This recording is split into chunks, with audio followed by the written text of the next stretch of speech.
ഈ പ്രപഞ്ചം നിർമ്മിക്കപ്പെട്ടിട്ടുള്ളത് പഞ്ചതന്മാത്രകൾ കൊണ്ടാണ്. ശബ്ദം, സ്പർശം, രൂപം, രസം, ഗന്ധം ഇവയാണ് പഞ്ചതന്മാത്രകൾ.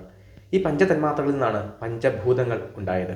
ശബ്ദത്തിൽ നിന്നും ആകാശവും, സ്പർശത്തിൽ നിന്ന് വായുവും, രൂപത്തിൽ നിന്ന് അഗ്നിയും, രസത്തിൽ നിന്ന് ജലവും, ഗന്ധത്തിൽ നിന്ന് ഭൂമിയും ഉണ്ടായി. ഈ പഞ്ചഭൂതങ്ങളിൽ നിന്ന് പഞ്ചേന്ദ്രിയങ്ങളും കർമ്മേന്ദ്രിയങ്ങളും ഉണ്ടായി.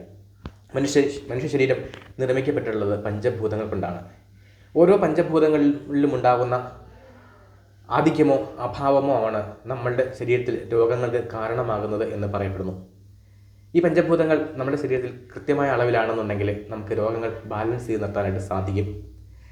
ആകാശം എന്നുള്ള അഗ്നിഭൂതം, ആകാശം എന്നുള്ള പഞ്ചഭൂതം, ഈ ആകാശഭൂതത്തിൻ്റെ കുറവ് കൊണ്ടോ അല്ലെങ്കിൽ ആധിക്യം കൊണ്ടോ നമ്മുടെ ശരീരത്തിൽ ഉണ്ടാകുന്ന രോഗങ്ങളാണ് നട്ടലിനുണ്ടാകുന്ന വേദനകൾ, ഡിസ്ക് പ്രോബ്ലംസ്, വാതരോഗങ്ങൾ, അലസത, തൈറോയിഡ്, ജോയിൻറ്റ് പെയിൻസ്, ചെവിക്കുണ്ടാകുന്ന ഇയർ ബാലൻസ് പ്രോബ്ലംസ്, ചെവിക്കുണ്ടാകുന്ന രോഗങ്ങളെല്ലാം ഈ ആകാശം എന്നുള്ള ഭൂതത്തിൻ്റെ കുറവ് കൊണ്ടോ കൂടുതൽ കൊണ്ടോ ഉണ്ടാകുന്നതാണ്. ഇത്തരം രോഗങ്ങൾ മാറുന്നതിന് വേണ്ടി നമുക്ക് ക്ഷേത്രദർശനം കൂടി അനിവാര്യമാണ്. പഞ്ചഭൂത തത്വത്തിൽ പ്രതിഷ്ഠിതമായിരിക്കുന്ന നിരവധി ക്ഷേത്രങ്ങൾ ഭാരതത്തിലുടനീളമുണ്ട്. അതിൽ ആകാശഭൂതത്തിൻ്റെ തത്വത്തിൽ പ്രതിഷ്ഠിച്ചിരിക്കുന്ന ഒരു ക്ഷേത്രമാണ് തമിഴ്നാട്ടിലെ ചിദംബരത്തുള്ള നടരാജസ്വാമി ക്ഷേത്രം.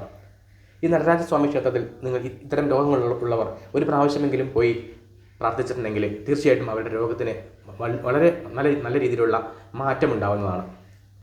രോഗം വന്നാൽ മരുന്ന് കഴിക്കേണ്ടേ, അമ്പലത്തിൽ പോയാൽ മതിയോ എന്ന് ചോദിക്കുന്നവരോട്, മനുഷ്യ ശരീരം എന്ന് പറയുന്നത് 3 തരത്തിലുള്ള ശരീരങ്ങൾ ചേർന്നതാണ്. മന്ത്രമയ ശരീരവും, മനോമയ ശരീരവും, ദ്രവ്യമയ ശരീരവും.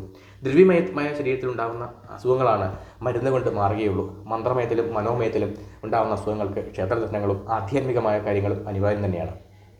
വളരെയധികം തുക ചികിത്സയ്ക്ക് വേണ്ടി മുടക്കിയിട്ടുള്ള ആളുകളായിരിക്കും നിങ്ങളിൽ പലരും. എന്തായാലും ഈ ക്ഷേത്രദർശനം കൊണ്ട് നിങ്ങൾക്ക് ഒരിക്കലും ദോഷമുണ്ടാവുകയില്ല. വളരെ കുറഞ്ഞ ചിലവ് കൊണ്ട് തന്നെ നിങ്ങൾക്ക് ചിദംബരത്തുള്ള നടരാജസ്വാമി ക്ഷേത്രത്തിൽ പോയിട്ട് ദർശനം നടത്തി തിരിച്ചു വരാവുന്നതാണ്. ഒരു ദിവസമെങ്കിലും അവിടെ ഭജന ഇരിക്കുന്നത് വളരെയധികം ഗുണപ്രദമായിരിക്കും. അവിടെ ചെല്ലുമ്പോൾ ഉണ്ടാകുന്നത്, ക്ഷേത്രങ്ങൾ എന്ന് പറയുന്നത് ഒരു എനർജി സങ്കേതങ്ങളാണ്. അവിടെ ചെല്ലുമ്പോൾ ഈ ആകാശഭൂതത്തിൻ്റെ എനർജി നമ്മളിലേക്ക് വരികയും നമ്മുടെ ശരീരത്തിൽ ഉള്ള ആകാശഭൂതവുമായിട്ട് അത് മിക്സ് ആവുകയും നമ്മുടെ ശരീരത്തിലുള്ള ആകാശഭൂതത്തിൻ്റെ ഇംബാലൻസ് അത് നോർമലാക്കി മാറ്റുകയും ചെയ്യും. അതാണ് അവിടെ സംഭവിക്കുന്നത്. തീർച്ചയായിട്ടും ഇത്തരം അസുഖങ്ങളുള്ളവർ ചിദംബരത്തുള്ള നടരാജസ്വാമി ക്ഷേത്രത്തിൽ ഒന്ന് ദർശനം നടത്തി നോക്കുക. തീർച്ചയായിട്ടും വ്യത്യാസം ഉണ്ടാവും. നിങ്ങൾക്ക് എല്ലാവർക്കും നടരാജസ്വാമിയുടെ അനുഗ്രഹം ഉണ്ടാവട്ടെ എന്ന് പ്രാർത്ഥിക്കുന്നു. നന്ദി, നമസ്കാരം.